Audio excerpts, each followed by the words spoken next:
নির্দেশ দেওয়া হবে না সেই মর্মে একটি রুল দিয়েছেন এবং কেন একটা প্রপার লেজিসলেশন করা হবে না এবং এইসব বিষয় কেন যে সম্পত্তির হিসাব কেন ডিজিটাল রেকর্ড রাখা হবে না এর উপরে রুল দিয়েছেন। অধিকন্তু মাননীয় আদালত আজকে নির্দেশ প্রদান করেছেন যারা এই মামলার বিবাদী আছেন অর্থাৎ মাননীয় ক্যাবিনেট সচিব সহ অন্যান্য সচিব, দুদকের চেয়ারম্যান, বাংলাদেশ ব্যাংকের গভর্নর, তাদের উপরে নির্দেশ দিয়েছেন যে সরকারি কর্মকর্তা কর্মচারীদের নিকট থেকে তাদের সম্পদের হিসাব বিবরণী আইন অনুযায়ী সংগ্রহ করার জন্য এবং আরও বলেছেন যে তারা যেই সংগ্রহ করার সম্পত্তির হিসাব বিবরণীটি শুরু করেছেন সেই মর্মে একটি প্রগ্রেস রিপোর্ট আগামী 3 মাসের মধ্যে মাননীয় আদালতে দাখিল করার জন্য একটি নির্দেশনা প্রদান করেছেন।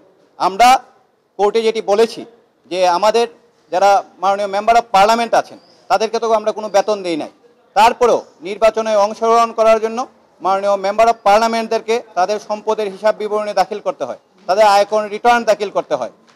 হয় যেখানে আমরা সরকারি চাকরিজীবীদেরকে আমরা যাদেরকে বেতন দেই আমাদের রাজস্বের যেখানে 43% তাদের পিছনে যায়, তারা কেন সম্পদের হিসাব বিবরণী দিবেন না? আমাদের সমস্ত শুনানি শেষে, সরকারের শুনানি শেষে এবং অ্যান্টি কারাপশন কমিশনের শুনানি শেষে মাননীয় আদালত আজ এই আদেশটি প্রদান করেন। বিরোধের আইনগত দায়িত্ব যেহেতু দুদকের, সেহেতু দুদক এই মামলার পক্ষ। কোর্ট কিছু কথা বলেছে, যে কোর্ট কি বলেছে? কোর্ট বলেছে যে দুর্নীতি মুক্ত করার বিষয়ে, কোর্ট বলেছে যে দুর্নীতি মুক্ত করার যে সংগ্রামটা আমাদের জাতির পিতা বঙ্গবন্ধু শেখ মুজিবুর রহমান যেটি শুরু করেছিলেন সেটি আমাদেরকে চালিয়ে নিতে হবে এবং দুর্নীতির বিরুদ্ধে এই সংগ্রামটা কোর্ট এবং সাধারণ জনগণ এবং সরকারের অন্যান্য যেসব প্রতিষ্ঠান আছে পার্লামেন্ট সহ সবাইকে একসাথে এই সংগ্রামটা করতে হবে, তাহলেই দুর্নীতি দূর করা যাবে, আদারওয়াইজ করা যাবে না। এদের সম্পদ বিবরণী জমা দিতে হবে। ইদানিং কিছু পত্রপত্রিকায় বেশ কিছু হাই অফিসিয়ালের বিষয়ে দুর্নীতির এবং প্রচুর পরিমাণের অর্থে অর্জনের বিষয়ে সংবাদ আসছে, যেটা দুদক তদন্ত করছে। সেই বিষয়ে আমাদের একজন সুপ্রিম কোর্টের আইনজীবী একটি রিট আবেদন করেছেন, যেটাতে পাবলিক লেজিসলেশন, এটাতে উনি একটা ডাইরেকশন চাইছেন যে আইনটা আছে সম্পদ বিবরণী জমা দেওয়ার বিষয়ে, সে আইনটা যাতে কমপ্লাই হয় এবং এটা জনসমক্ষে ডিসক্লোজ করা হয়। উনি বিদেশি কিছু আইনের কথা বলেছেন। তো বিস্তারিত শুনে মহামান্য হাইকোর্টের বিচারপতি মোহাম্মদ নজরুল ইসলাম তালুকদার এবং বিচারপতি কাজী ইবাদত হোসেনের বেঞ্চ আজকে এই বিষয়ে একটা রুল দিয়েছেন এবং 3 মাসের মধ্যে একটা প্রগ্রেস রিপোর্ট দেওয়ার জন্য বলছেন, কেন এটা কমপ্লাই করা হবে না।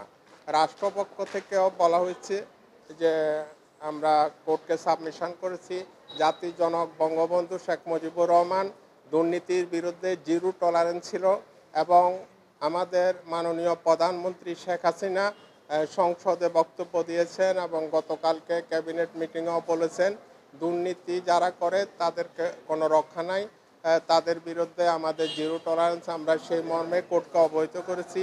দুর্নীতির বিরুদ্ধে যে কোনো এবং দুর্নীতি মানি লন্ডারিংয়ের বিরুদ্ধে যে কোনো পদক্ষেপে রাষ্ট্রপক্ষের সায় আছে এবং যেহেতু আইন আছে সম্পদ বিবরণী জমা দেওয়ার, এটা কমপ্লাই হোক, সেটা যেই পদ্ধতিতে হোক। আমরা আরেকটা বিষয় বলেছি, এটা কমপ্লাই করতে গিয়ে যাতে কোনো হ্যারাসমেন্ট না হয়, কারণ ইতিমধ্যে পত্রপত্রিকায় যে বিষয়গুলো উঠেছে তারা খুব হাই অফিসিয়াল ছিল। এখন তাদের বিষয়ে কোনো তদন্ত করতে গিয়ে অন্যরা হয়তো হ্যারাসমেন্টের সম্মুখীন হইতে পারে, অথবা যারা ইনকোয়ারি করবে তাদের সম্পত্তির বিবরণীয় জানা দরকার, এটা ডিসক্লোজ দরকার। কোর্ট বলেছেন যে জনগণকে একটা আন্দোলন করতে হবে, জনগণকে সবাইকে এগিয়ে আসতে হবে যাতে করে দুর্নীতি দূর হয়, মানি লন্ডারিং দূর হয়, কারণ এই দুর্নীতি মানি লন্ডারিং উন্নয়নের অন্তরায়।